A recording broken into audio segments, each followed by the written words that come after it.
معنا أيضا أشرف الفريق سعيد شنقريحة على ملتقى حول حروب الجيل الجديد. هل يمكن بداية أن تشرح لنا أهمية هذا الموضوع؟ تحية طيبة. هو في الحقيقة أولا تناول هذا الموضوع هو يكتسي أهمية بالغة باعتبار أننا نتحدث على مستوى التهديدات وأنواع كذلك التحديات التي تأخذ مناحي متعددة وأوجه كذلك متعددة، بأننا خرجنا من الحديث على الحروب التقليدية إلى الحروب الغير التقليدية، أننا خرجنا كذلك من الحديث على التهديدات التماثلية إلى التهديدات التماثلية، وأننا نتحدث على أجيال متقدمة من الحروب ومن التهديدات. نتحدث على الجيل الخامس الذي يعتمد على الفضاء السيبرياني ويعتمد كذلك على مسألة متعلقة بأمن المعلومات. نتحدث على ما يسمى بالأدبيات أو حتى كذلك من المصطلحات الأكاديمية التفجير من الداخل، بمعنى استهداف المجتمعات من الداخل وتفكيكها، ومنها يتم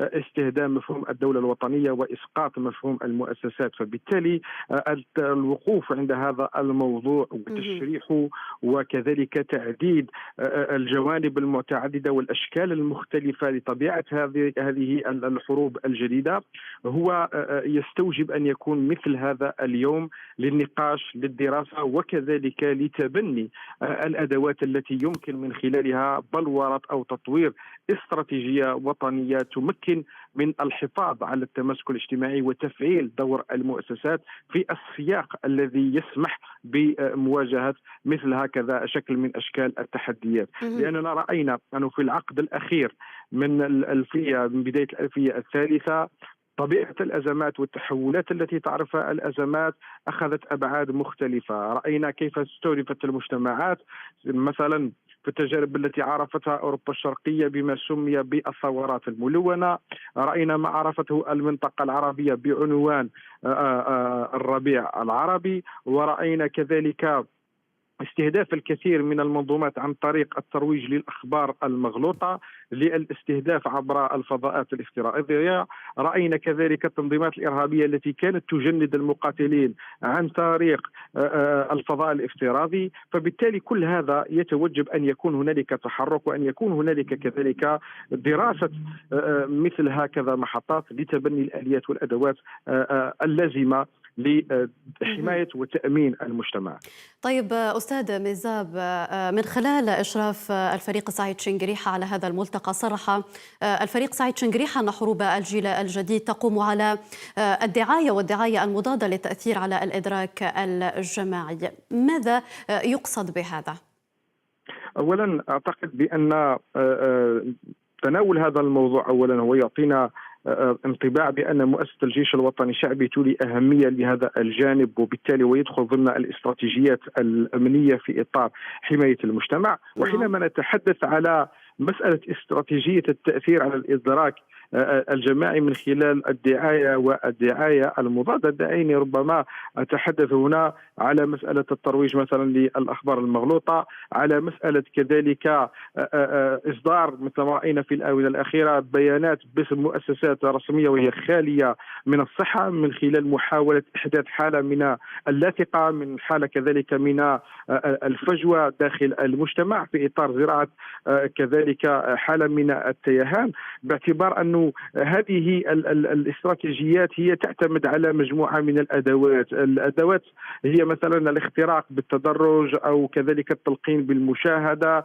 أو حتى كذلك الاختراق بالهندسة الاجتماعية. فبالتالي نحن نتحدث على مستويات متقدمة من محاولات الاختراق الاجتماعي التي تستخدم أساليب متعددة، وهذا يدفعنا إلى القول بأن هذه الأفعال ليست بريئة وليست كذلك وليدة صدفة، وإنما هي نتاج مخابر، نتاج كذلك مراكز وراءها منظومات تعمل على تفعيل هذه الأدوات. الهدف منها إسقاط مفهوم الدولة الوطنية، الهدف منها كذلك إضعاف الدول وكذلك اختراق المجتمعات. ولا ننسى بأنه في طبيعة التحولات الحاصلة اليوم نحن معنيين بهذه التحولات، معنيين بهذا الشكل من صحيح. أشكال الحروب الجديدة.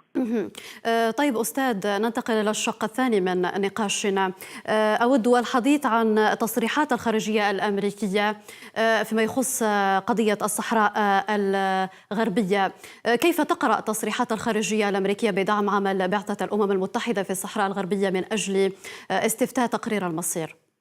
أنا في اعتقادي بأنه التصريح أولا هو يأتي كصفعة بالنسبة للجانب المغربي، ومن النقطة الثانية كذلك أنه عبارة عن إعلان وإن كان غير رسمي، لكنه إعلان عن سقوط تلك الصفقة المشبوهة، تلك الصفقة التي كانت تسعى إلى أبعاد أخرى، وأن الولايات المتحدة الأمريكية عن طريق الإدارة الجديدة هي تتمسك بمبدأ الشرعية الدولية، تتمسك كذلك بمبدأ حق الشعوب في تقرير مصيرها، وبأنها لا تعترف بمجموع الاتفاقات التي أبرمتها الإدارة السابقة خاصة في الأيام الأخيرة، باعتبار أنها تعدي على القانون الدولي، هي تجاوز كذلك لمسألة حقوق الإنسان. وعلى هذا الأساس فنحن نتحدث إذن على تصريح مهم، وتصريح كذلك يعطي دفع قوي جدا بالنسبة للإخوان الصحراويين في نضالهم وفي كذلك دفاعهم عن حقوقهم المشروعة، والتي كذلك هي تعطي مساحة أخرى كذلك بضرورة تحرك الأمم المتحدة لتفعيل مسار الذي يدعو إلى ضرورة إجراء استفتاء حق تقرير المصير. فبالتالي هذا التصريح يأتي في توقيت مهم، يأتي كذلك من مصدر كذلك مهم يؤكد موقف الإدارة الأمريكية الحالية، ومن حيث كذلك المضمون هو طيب أستاذ، كل تلك الأكاذيب التي تحاول المغرب الترويج لها في إطار نعم. أستاذ ميزاب، بالحديث عن هذه النقطة عمليا وقانونيا، هل يستطيع الرئيس الأمريكي الجديد إلغاء قرار ترامب المتعلق بالسيادة المغربية على الأراضي الصحراوية المحتلة؟ بكل تأكيد كل قرار يتنافى والقانون الدولي ويتعارض كذلك مع الشرعية الدولية ومع كذلك الأخلاق هو يعتبر بحكم الساقط ويعتبر كذلك بحكم اللاغي. وبدليل بأنه رئيس الولايات المتحدة الأمريكية جو بايدن في أول كلام قاله منذ توليه إدارة البيت الأبيض ألغى أنه أقدم على إلغاء أكثر من 78 قرار اتخذهم الرئيس السابق في الأسابيع الأخيرة من ولايته. فبالتالي كان من ضمن هذه القرارات التي تحد بحكم اللاغية هو ذلك التعدي على حق الشعب الصحراوي وعلى تلك الصفقة اللا أخلاقية ولا قانونية ولا شرعية. فبالتالي من حق الرئيس الأمريكي بأن يلغي هذه الصفقة، وبأن كذلك يلتجئ إلى